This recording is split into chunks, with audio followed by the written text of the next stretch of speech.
त्रिपाल छाने से लेकर घर बनने तक इसका जो फैसला है हर चीज़ का, छोटे से छोटा, वो अवेयरनेस लेती है। तो उसमें कोई भी काल्पनिक दृष्टिकोण नहीं होता है, उसमें कोई भी काल्पनिक पॉइंट ऑफ व्यू नहीं होता है, कोई भी फेरी लैंड वाली ड्रीम नहीं होती है। उसमें रियलिटी की ऑब्जर्वेशन होती है, जो कि ऑलरेडी आपको शांत रखती है अवेयरनेस में, बिज़ी रखने के कारण। अब मैं एक महल बनवा रहा हूँ जबकि ऑलरेडी इस घर में हूँ, ठीक है, लेकिन क्योंकि पैसा आ गया तो महल बनाना है, और उसको बनाने के चक्कर में मैं अपनी हेल्थ ख़राब कर लेता हूँ, ठीक है, क्योंकि भविष्य के लिए मुझे महल चाहिए।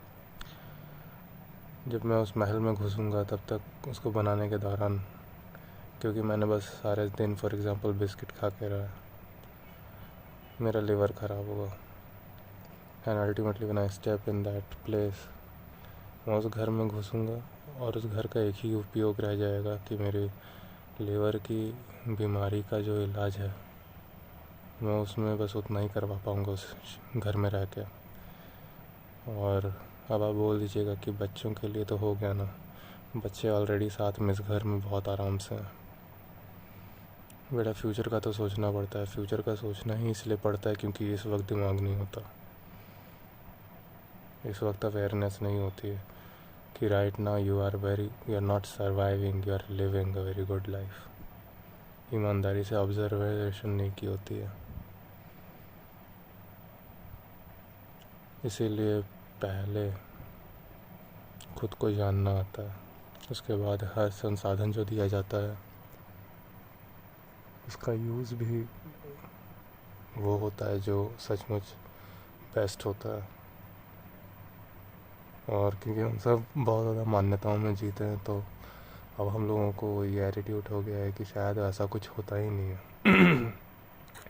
यही है सेल्फ़ नॉलेज। अगर आप सेल्फ़ नॉलेज नहीं रहते हैं तो आप प्रैक्टिकल नहीं हो सकते हैं, वरना जब ज़रूरत आपको दिखती तब त्रिपाल होता आपके सर पे।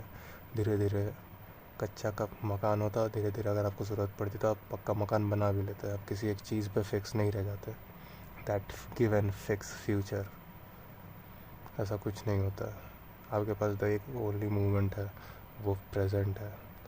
और ये भी आपको पास्ट से सीखना चाहिए कि पास्ट में भी आप बस पास्ट में जी रहे थे। इसे कहते हैं पास्ट से सीखना, जिसके बारे में वेदांत हमेशा बोलता है।